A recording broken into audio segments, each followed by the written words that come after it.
Olá, pessoal, tudo bem? Me chamo Luciana, sou enfermeira, trabalho numa unidade de hemoterapia num hospital federal no Rio de Janeiro. E hoje a gente vai falar um pouquinho sobre instalação de hemocomponentes. Quais os principais cuidados, quais as principais atenções que temos que ter no processo transfusional. Antes de mais nada, quero agradecer a doutora Fernanda pelo convite, de poder participar falando de um assunto que é tão importante, que é o propósito da instalação da hemotransfusão, e parabenizar por esse grupo, por essa interface que é a comunicação pelo YouTube de um novo meio de trocas de experiências e de conhecimento no campo da hemoterapia. Bom, o Brasil produz cerca de aproximadamente 7 milhões, 8 milhões de hemocomponentes, né, provenientes da doação voluntária de sangue. Aproximadamente 21% desse sangue é transfundido, de fato. Ainda assim, né, esse processo todo em relação à valoração, quantidade, é um processo de terapêutica essencial à saúde pública. Esse número vem diminuindo anualmente com relação à doação de sangue. Então, é importante as orientações, as conversas, as solicitações para a doação de sangue voluntária, de modo que a gente não tenha um número reduzido de transfusões de acordo com a necessidade da população. A hemotransfusão ela é um processo, né, que precisa ser executada por profissionais treinados e com habilidades e capacitação técnica, de modo que a gente possa assegurar de fato a qualidade não só do procedimento, do produto, quanto a qualidade do cuidado ao paciente. No Brasil, a gente tem uma resolução pelo Conselho Federal de Enfermagem que respalda as competências e as atribuições da equipe de enfermagem no serviço de hemoterapia. Então, as competências e atribuições do enfermeiro e dos técnicos de enfermagem por ação no serviço de hemoterapia. Então, essa conversa de agora, a gente vai validar toda ela pautada na legislação vigente, né, sendo elas a RDC 34, que dispõe sobre as boas práticas do ciclo do sangue, a portaria 158, que aborda o regulamento técnico dos procedimentos hemoterápicos e que atualmente está representada pela portaria de consolidação número 5, e a resolução do COFEM, que trata da normatização técnica e que dispõe a atuação da equipe de enfermagem dentro da hemoterapia. Então, o ciclo do sangue, ele é um processo que promove em etapas o cuidado que a gente tem que ter com o nosso doador na primeira fase e com o nosso receptor durante a primeira e a segunda fase, né? Então, na primeira fase, a gente tem toda a parte de seleção desses doadores, a busca por esses doadores, né? Sempre visando todo o procedimento com foco no sangue seguro. E na segunda fase, que propriamente dito é o que a gente vai conversar hoje nessa aula, é sempre buscando uma transfusão segura, de modo que desde o início do processo da solicitação da transfusão, a gente possa pautar todo o nosso processo de cuidado para o ato transfusional na segurança do receptor, né, na segurança do paciente. Os produtos do sangue se subdividem em hemocomponentes e hemoderivados, cientes do concentrado de hemácia, plasma fresco congelado, concentrado de plaquetas e crio como os principais produtos provenientes do sangue total, e de seus componentes específicos, né? Principalmente o concentrado de hemácias, que pode ser lavado, irradiado, leucorreduzido ou desleucocitado. E os hemoderivados, que são produtos químicos, né? Na verdade, são produtos provenientes do plasma, que na indústria farmacêutica, a partir de métodos métodos físicos e químicos, vão se transformar em um produto farmacológico, né? Albuminas, globulinas, assim como os fatores de coagulação, né? Os processos, né, e cada fase desse hemocomponente, cada hemocomponente possui um volume variável que vai de acordo com o volume final de coleta de sangue do doador. Sua conservação também é específica, porque cada parte do produto do sangue total tem um componente, né, específico que necessita de uma determinada temperatura específica. Uns precisam ser congelados, como o plasma e o crio, outros não. Uns precisam ficar sendo mantidos em refrigeração e agitação constante, outros não. Então, a gente vai meio que abordar um pouquinho cada um deles especificamente quando a gente for passar e falar um pouquinho mais à frente dos cuidados que a gente tem que ter no ato transfusional.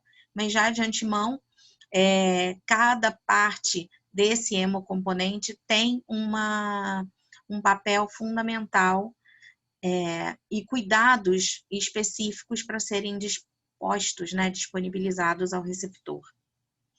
O processo transfusional ele inicia de fato com a prescrição médica e a solicitação do hemocomponente necessário, né? A partir dessa prescrição e dessa solicitação, a equipe segue para coleta e identificação da amostra, transporte para o serviço de hemoterapia, bem como para os exames pré-transfusionais serem realizados e a identificação do hemocomponente propriamente dito, e ao final, com a liberação de todos os testes e a identificação, a instalação propriamente dito do hemocomponente, de fato a transfusão. Ainda, a partir desse processo, segue-se a avaliação, que é o acompanhamento desse processo transfusional durante todo o transcurso da transfusão, né? A verificação de sinais, sintomas, reações transfusionais dentro dessa temporalidade do curso da transfusão e 24 horas após, e as buscas ativas com relação à parte da hemovigilância, com relação às reações transfusionais. A segurança transfusional é extremamente importante para o produto do sangue, propriamente dito, né? Os hemocomponentes, e para o paciente, o receptor, porque toda transfusão, ela tem em si o risco para qualquer evento adverso ao receptor. Então, é uma forma de ação regulatória, esse ato da segurança transfusional, com foco na qualidade e na segurança do paciente. Então, isso tem que começar desde o início, da primeira fase da coleta, né? A primeira fase do ciclo do sangue. A hemovigilância ela vem funcionar como esse sistema de avaliação, de alerta, porque o objetivo dela é reconhecer, recolher informações e avaliar a existência de eventos adversos, né? Efeitos indesejáveis ou inesperados da transfusão. Então, nisso vai se permear por todo o processo, desde o cuidado que se inicia antes da instalação propriamente dita, durante o processo de transfusão e ao final e após esse processo de transfusão, com atenção às possíveis reações transfusionais. A transfusão em si, ela é uma infusão não só de fluidos, vai além dessa questão de infusão de fluidos, porque ela é um tecido líquido e como qual possuem células específicas com características peculiares nas suas ações. Então, a possibilidade de reações imunológicas, não imunológicas, a partir de uma transfusão, compete a um risco ao receptor. Como já foi falado aqui também no grupo, sobre as reações transfusionais. Uma equipe transfusional ela é responsável pela terapêutica transfusional, pelo ato transfusional em si. Ela deve ser composta por profissionais que sejam habilitados, qualificados e conhecedores, né, do campo da hemoterapia e das normas que confere o regimento dessa área, desse conhecimento. É importante que essa equipe esteja atenta para a administração de forma adequada e o monitoramento adequado do ato transfusional, né? Para que, de fato, quem esteja transfundindo esse paciente possa reconhecer previamente ou identificar inicialmente possíveis reações transfusionais. Então, a equipe é composta por médicos e enfermeiros, técnicos de enfermagem, técnicos de laboratório com habilidades para a hemoterapia, né? Estando todos esses profissionais aqui destacados aptos para o ato transfusional.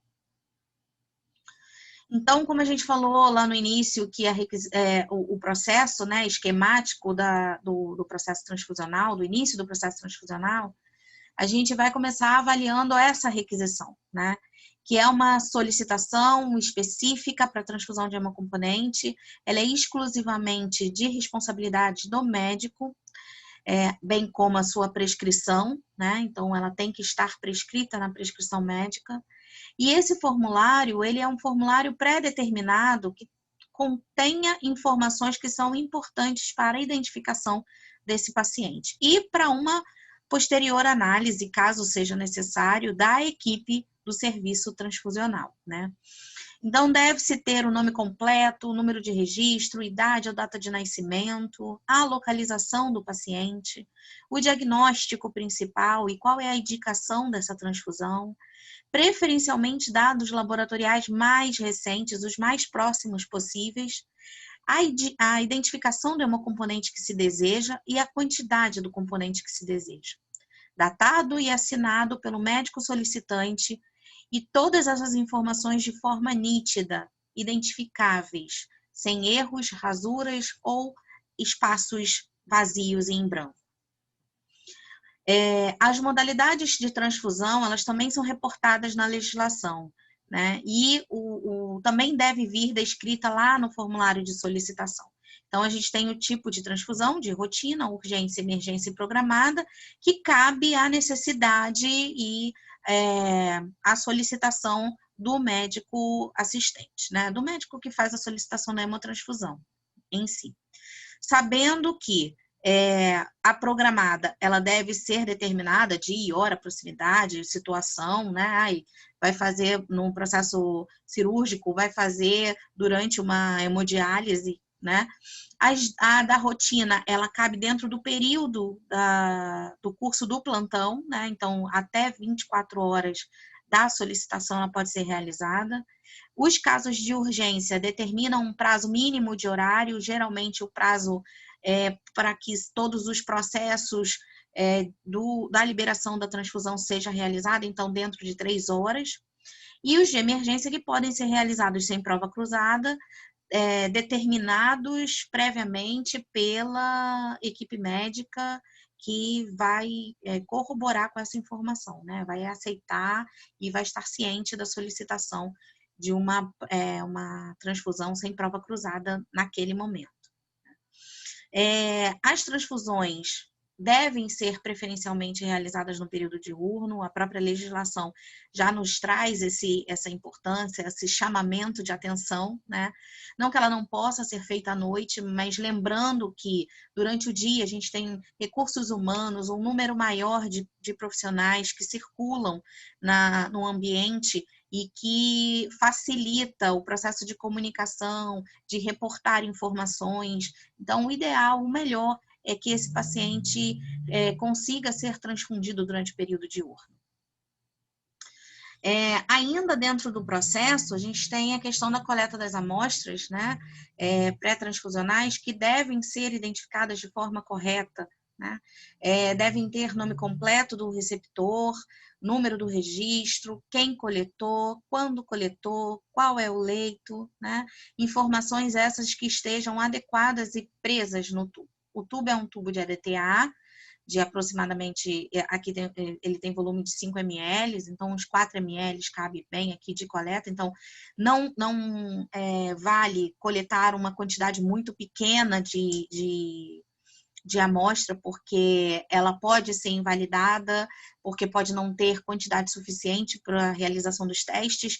Então, o ideal é que a gente consiga preencher esse tubo com, no mínimo, aí, uns 3, 4 ml, para que de fato a gente possa ter uma amostra ideal para o cruzamento das bolsas, né, para a prova cruzada.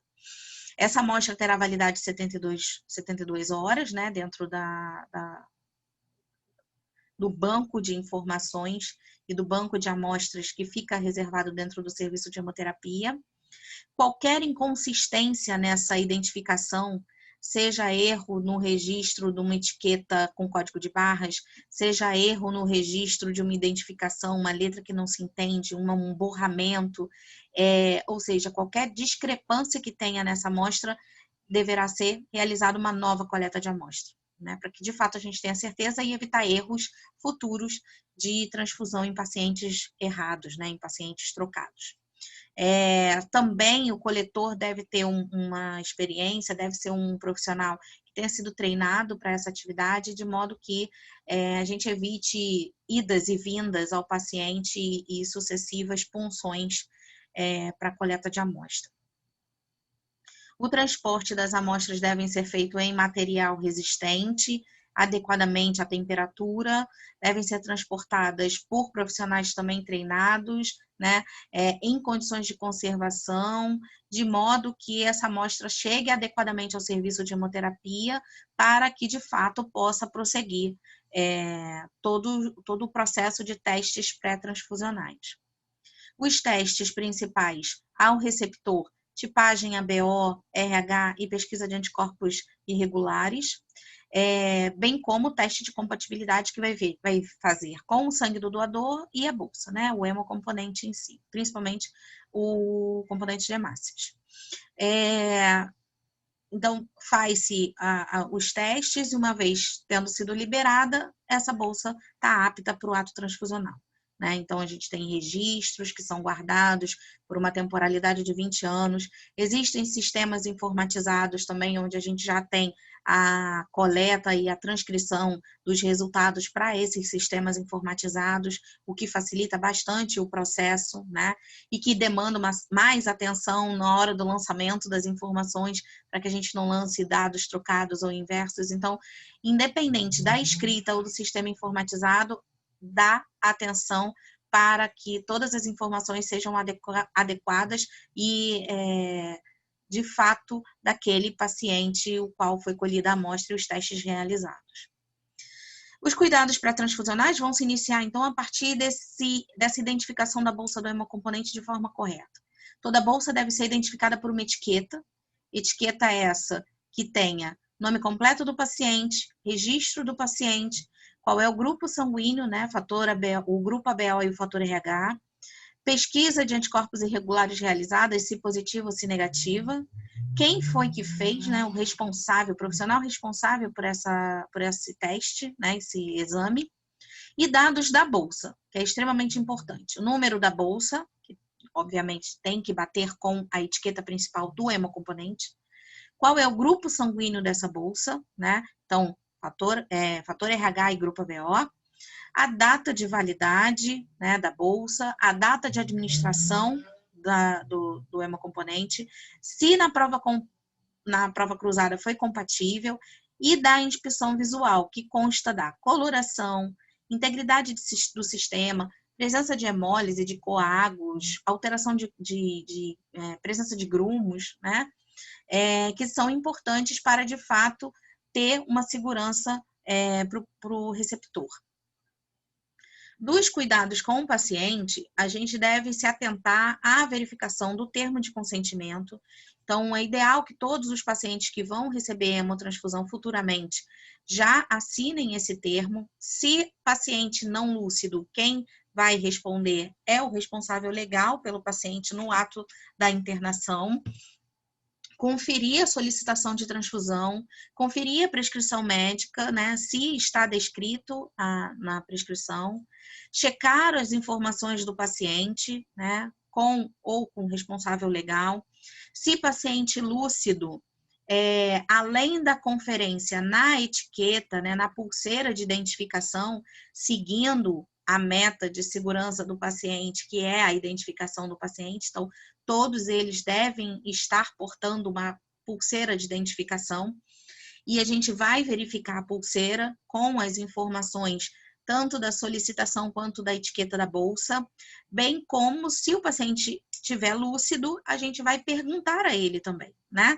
E aí ele responde qual é o nome dele, qual a data de nascimento e se ele tem conhecimento ou não do grupo sanguíneo dele, né?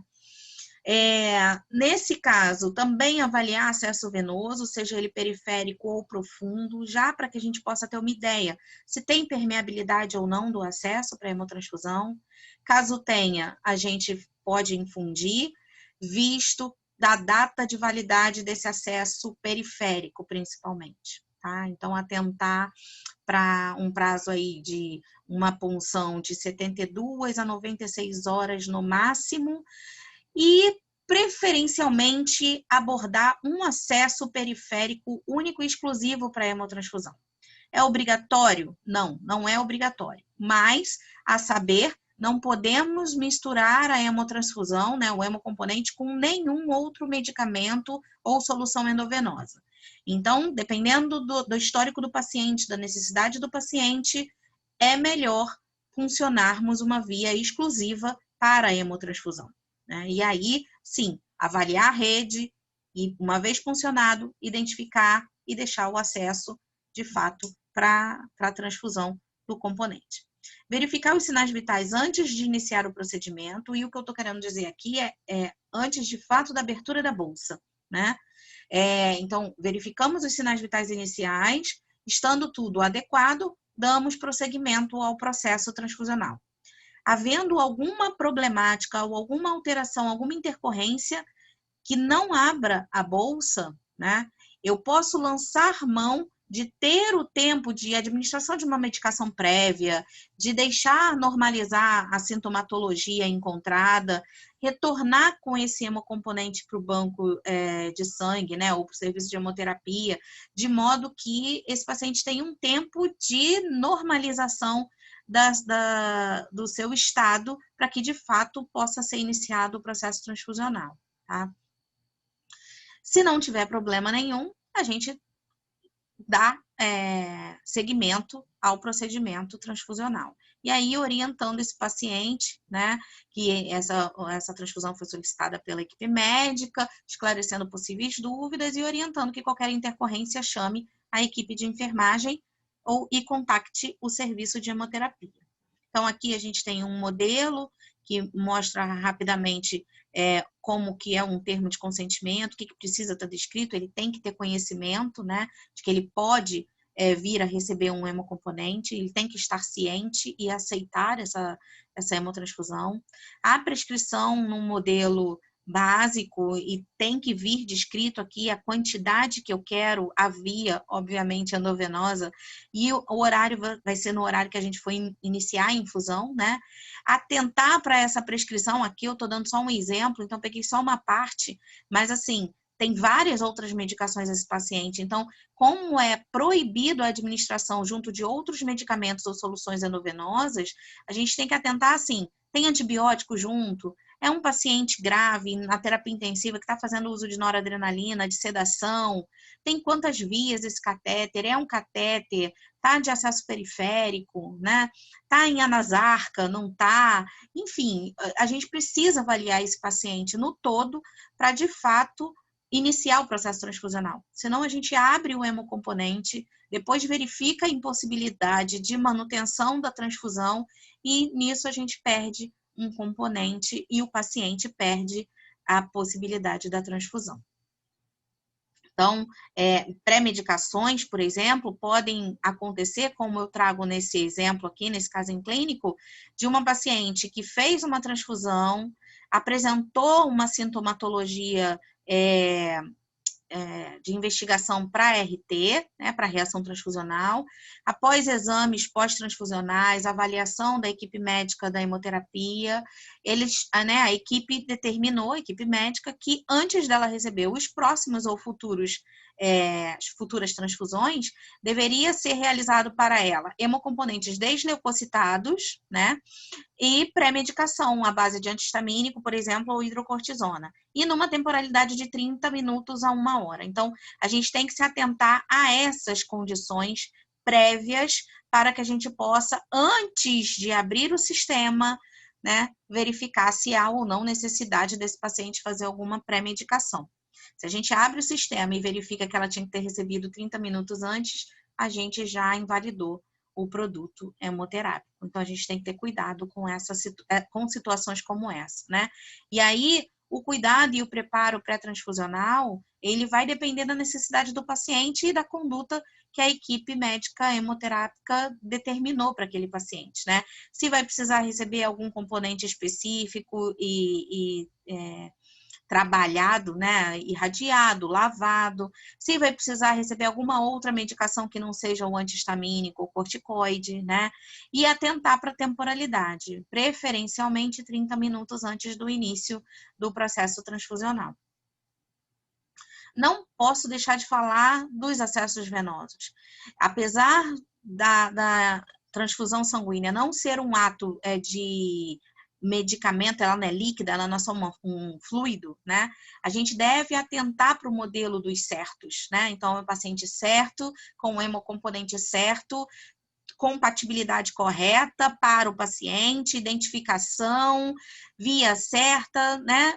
A gente tem que atentar para todos os itens de verificação, para que de fato a gente possa ter uma medicação ou uma transfusão segura, né? E para isso a gente vai atentar para o tipo de catéter, para o tipo de via, qual é o gauge, quantos frentes tem, para que a gente possa não evoluir para um processo de hemólise durante a transfusão propriamente dita. Então, eu trouxe alguns exemplos, né? E para mostrar e falar um pouco sobre a questão do Gelco 24, porque dentro do nosso desenvolvimento e da nossa técnica, essa disponibilidade, ela está ali nas nossas mãos, né? E às vezes a dificuldade do paciente, da rede venosa dele, faz com que a gente precise lançar mão do uso do catéter do Gelco 24. Só que ele é muito fino, realmente, né? Ele é um catéter pediátrico. E como tal, o gauge dele é pequeno. E aí eu trouxe aqui para a gente lançar a mão aqui de reconhecer o gauge dessa agulha, e ela é muito fininha, né? Então, assim, existem estudos, Luciana, que comprovem que esse catéter não é ideal para hemotransfusão? De fato, não. Eu não consegui encontrar literatura que prove que a gente não possa transfundir no Gelco 24. Mas nós temos que ir também pelo nosso conhecimento técnico, né? Então, numa extrema necessidade, num paciente que não tem acesso e que a gente conseguiu, por exemplo, funcionar com 24, a gente precisa fluir esse sangue um pouco mais líquido, um pouco mais fluido. Então, teria-se que se passar junto com um soro fisiológico. Mas daí o cuidado, né? De avisar, comunicar a equipe médica, comunicar a equipe de enfermagem que atenta para o paciente, porque a gente vai estar aumentando o volume. Então, esse é um cuidado que a gente tem que ter, né? A hemácia é uma célula com facilidade de passar por caminhos e espaços pequenos. Ela tem mobilidade, né? Então, isso ajuda. Mas, quando ela está densa, né? E o sangue é denso, o hemoconcentrado, ele tem um aumento celular. Então, a gente tem que ter esse cuidado, porque isso pode acabar, ao invés de facilitar o seu percurso, hemolizar as células, né? Então, aí fica a atenção para o uso do catéter 24. Outro apontamento é que, primeiro, o catéter venoso central é ótimo para a hemotransfusão. A gente pode usar e lançar a mão dele, obviamente, dependendo lá dos seus usos, e aqui não pode ter outras várias torneirinhas. A gente vai ter que usar uma única via dessa daqui para a hemotransfusão. E aí, ele é ótimo nesse sentido, por quê? Porque apesar de ter 3 vias aqui dentro do lúmen, né, a parte interna do catéter, a gente também tem os lúmens separados, né? Então, a única mistura que vai acontecer vai ser lá no turbilhonamento intenso da veia profunda, tá? Então, ele não vai se misturar com outras medicações. Diferente, e a atenção que a gente tem que ter com o pique é que nem todo pique é da mesma maneira. Então, a gente tem catéteres de pique de vários várias vias, e que às vezes essas vias são externas aqui, mas aqui elas estão todas juntas. Então, além do calibre, que o ideal para hemotransfundir seria a partir do terceiro frente, né? A partir de 3 frentes, 4 frentes seria o ideal para hemotransfusão. A gente ainda tem que saber se esse catéter, esse insumo, ele permite esse processo, né? Da infusão e da instalação da bolsa de sangue. Porque se ele se misturar aqui, a gente já não pode lançar mão dele. Então, fica a atenção. Temos insumos, instrumentos e equipamentos que envolvem o processo transfusional. Dentre eles, os principais, o filtro, que é um equipo específico para hemotransfusão, que tem um filtro de 170 micras, né? Pode ser com recipiente graduado ou não. E o filtro de desleucocitação, né? Que serve tanto para hemácia quanto para plaqueta, especificamente. Mas os equipamentos que a gente usa, por exemplo, o banho-maria, porque a gente precisa transfundir o plasma e o crio descongelados. Então, aqui a gente tem um filtro de bancada, né? Um filtro de hemácias de bancada. Aqui a gente tem um filtro de beira-leito, então a gente tem a saída que entra em contato com a bolsa e a saída para o paciente. E aqui a gente tem o filtro de 170 micras e a gente tem o filtro duplo aqui para minimizar os leucócitos daquele hemocomponente, né? Os demais equipamentos aqui, agitadora de plaqueta, a câmara de conservação e banho-maria, bem como os equipos que a gente tem que são específicos para a hemotransfusão, tá? E aqui a gente tem o filtro de 170 micras, equipo simples, e aqui a gente tem o filtro de 170 micras, equipo graduado, geralmente utilizado para pediatria. Dos cuidados durante a transfusão, lembrando, e é importante trazer novamente, que é proibida a administração de medicações e soluções endovenosa junto à transfusão, né? Então, a gente tem que ter uma temporalidade. Passou um antibiótico, espera um pouco para ter o cuidado de se o paciente apresentar uma reação, a gente não vai saber direito se é do antibiótico ou se pode ser da hemotransfusão. Se tomou uma medicação, recebeu uma medicação para febre, né, dá um tempinho para a medicação começar a fazer efeito. Então, nem só junto, exatamente na mesma via, como muito próximo. É bom sempre dar um tempo, aproximadamente de 30 minutos, 15 minutos, dependendo da medicação, para que de fato a gente possa iniciar a instalação do hemocomponente. Um fator importante é, recebi o hemocomponente, procurar infundi-lo o mais rápido possível. Tempo máximo fora da refrigeração deve ser de 30 minutos, né? Daí, a gente inicia com todo o processo transfusional. Controle do gotejamento, verificação dos sinais vitais em 10 minutos, para que nesse período a gente já possa detectar se tem algum sinal ou sintoma que possa ser indicativo de reação transfusional. Monitorar esse processo transfusional durante todo o processo e curso do hemocomponente, né? Atentar para o tempo de infusão, então não ser nem muito rápido e nem demorar demais, visto que todo hemocomponente tem o seu tempo máximo de infusão, né? Proceder à dupla checagem, que é extremamente importante para evitar os erros humanos, né? Erro de identificação, troca de paciente. E, preferencialmente, infundir um hemocomponente de cada vez. Às vezes, a gente tem aquele paciente grave que precisa receber concentrado de hemácias, plasma, plaqueta, e aí, dependendo da situação, e isso vai ser avaliado também pela equipe médica, mas, preferencialmente, dar a infusão de cada hemocomponente por vez, tá? Então, aqui tem um exemplo de dupla checagem de coleta para evitar erros e trocas de identificação. Aqui tem um exemplo de dupla checagem da instalação do hemocomponente com o número da bolsa, validade, de onde veio, quem é o paciente, né? Para confirmar que a gente não está trocando a bolsa do paciente A pelo paciente B. E o registro dos sinais vitais, que devem ser realizados de forma desde o início, né, antes da gente iniciar a transfusão, 10 minutos de iniciada a transfusão e ao término da transfusão. E, preferencialmente, 24 horas após, para que a gente possa fazer uma análise e uma busca ativa de possíveis sinais e sintomas de reação transfusionais que não foram notadas, percebidas.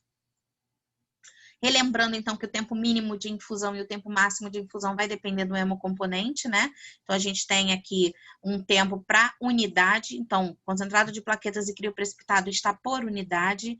Então, salvo lembrar que é importante pensar que esses dois hemocomponentes também são transfundidos em pool. Então, dependendo do volume final do pool, a gente pode mexer e adaptar melhor esse tempo de infusão aqui, porque é volume, né? E a gente tem que salvaguardar para sobrecarga volêmica também o paciente, né? Que é uma possível reação transfusional também, né? A questão da sobrecarga cardíaca. Então, a gente tem que ter cuidado com esse processo, essa infusão e o volume no qual o paciente vai receber ao final. Caso não seja iniciada imediatamente essa transfusão, como eu falei lá no início, que a gente deve ter esse tempo de 30 minutos, ele está determinado na nossa legislação, né? Então, caso ele não seja infundido em 30 minutos, o ideal é que se entre em contato com o serviço de hemoterapia para que possa essa bolsa ser devolvida ao setor, reintegrada ao estoque, sendo mantida nas condições ideais, e aí sim, numa possibilidade mais próxima de instalação, esse hemocomponente desce novamente para que ele possa, desce ou suba, enfim, para que ele possa ser instalado, né? Então, é importante reconhecer esse processo, porque é proibido a reintegração de alguns hemocomponentes. A própria legislação já proíbe a reintegração de plasma descongelado. A gente não pode recongelar esse material. Mas tanto o plasma quanto o crio, uma vez descongelados, eles ainda têm um tempo para espera, guardar, enfim, para que ele possa ser infundido, que é o PFC de 24 horas e o crio em 6 horas. Passado esse horário, ele não pode ser recongelado, então ele deverá ser descartado. Unidades violadas, então cuidado, aquilo que eu falei, né? Vamos abrir a bolsa e já vamos começar a infundir. Esqueci de verificar o sinal vital. Aí verifico e aí não dá para infundir, mas a bolsa já está violada, né? Então tem que ter cuidado. Alterações encontradas visualmente ou nos testes de hemólise na bolsa. Por uma vez positiva, essa bolsa não pode ser reintegrada. E casos onde possa existir a falta ou um segmento muito curto dessa bolsa, que obviamente vai impedir provas futuras a serem realizadas. Então, a não ser que a gente tenha uma técnica, um método, para que a gente possa administrar esse rabicho, por exemplo, né, esse segmento, e dar uma nova validade, né, dar um novo processo, uma nova chance de proceder às provas de compatibilização, aí sim essa bolsa pode ser reintegrada. Mas se ela não tiver rabicho suficiente, não tem como. Então, a gente que transfunde, a gente que pega essa bolsa, a gente que vai instalar esse hemocomponente, é extremamente importante essa visualização também, né? Quanto de rabicho ainda tem, quanto de segmento ainda tem ali disponível numa necessidade futura. Cuidados com a pós-transfusão, que aí a gente vai retirar e verificar os acessos venosos, né? Retirar e registrar os sinais vitais. Em caso de acesso venoso periférico exclusivo, pode ser retirado e pode ser mantido, vai depender da necessidade do paciente muitas vezes. Se mantido, seja catéter venoso periférico ou profundo, ele deve ser lavado, limpo, com soro fisiológico, aproximadamente 20 ml, para que não fique grumos, não cause obstrução no catéter, principalmente profundo, para que não se perca, né? Avaliar possíveis queixas e intercorrências com o próprio paciente se lúcido, com acompanhantes ou com a equipe do serviço, do setor, caso tenha acontecido alguma intercorrência durante o processo, né? Monitorar esse paciente para frente, futuramente, e orientar, caso tenha alguma intercorrência nessas 24 horas imediatas após o ato transfusional, porque podem acontecer possíveis reações transfusionais. Essa reação, né, ou esses sinais e sintomas aparecendo durante a transfusão, a gente vai interromper essa transfusão, manter um acesso venoso pérvio e com salina, examinar e reexaminar módulos, rótulos, bolsa, paciente, né, todo o processo inicial, De preferência, não desprezar essa bolsa, que ela retorne para o serviço de hemoterapia, imediatamente comunicar o médico assistente do paciente e o médico do serviço de hemoterapia, para que possa ser aberta uma ficha de notificação e a investigação de fato das reações transfusionais. Uma vez detectado e finalizado o diagnóstico pela equipe médica da hemoterapia, aí a gente tem os procedimentos pré-transfusionais que a gente precisa realizar com esses pacientes. E todos os profissionais da equipe devem ter ciência e conhecimento sobre os principais sinais e sintomas de reação transfusional. Então, todos esses sinais, alteração de temperatura, calafrios, dor, alterações de pele, alterações cardíacas, respiratórias, se o paciente não tinha antes e teve logo depois do início da hemotransfusão, a gente tem que se atentar, porque qualquer sintomatologia pode ser indício de uma reação transfusional. Então, a conversa de hoje foi essa, falar um pouco sobre o ato transfusional, sobre a responsabilidade de um ato transfusional consciente, seguro e de qualidade para todos que são responsáveis pelo ato transfusional. E fico à disposição, quem quiser deixar perguntas, quiser deixar sugestão, quiser dar alguma informação, né? Trazer alguma informação sobre a sua experiência com o ato transfusional, usar esse meio e esse caminho como troca, né? Então, mais uma vez, parabéns à doutora Fernanda por possibilitar essa troca de informações, essa conversa no campo da hemoterapia, tá? Um abraço a todos. Tchau.